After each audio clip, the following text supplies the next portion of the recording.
Okay, one of those good stories.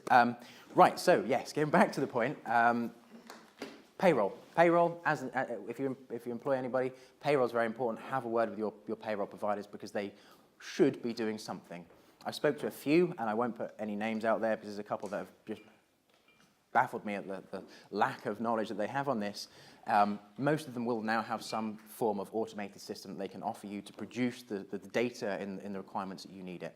Whether it's one employee or 101, slightly easier, of course, because one line that you can put on an Excel spreadsheet and send across to the pension provider, but obviously any more than that, and really it's something that should be dealt with within some form of payroll software.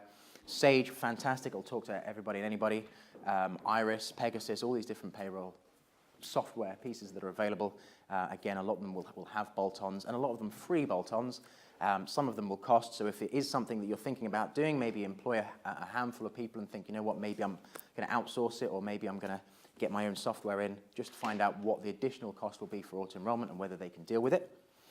Reporting and communications, as I say, very, very important, because I think the whole piece of automatic enrollment is getting people engaged with pensions.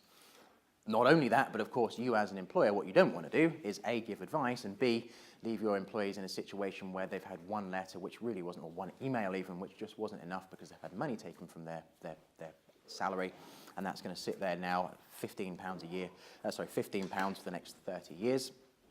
And then the pension. So there's lots of options out there. Again, the two main types we've got is a group personal pension and the master trust. Various different providers. Some of them will be happy to take your business. Some of them really won't.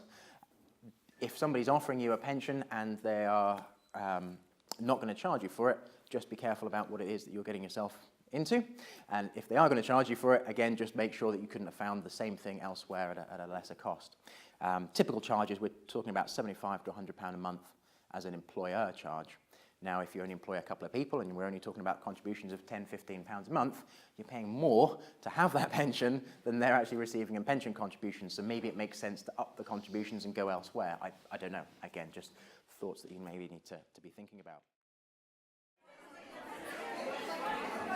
Groups like the SDS Forum are good. They do two things. They enable people with similar life experiences to come together and share their experience and realise that they're not alone and learn good ways to do things and better ways to do things. They're also good for advocating for people in that position. They can create a common voice that says, this is our experience as a carer, this is our experience as a parent, this is what we need, this is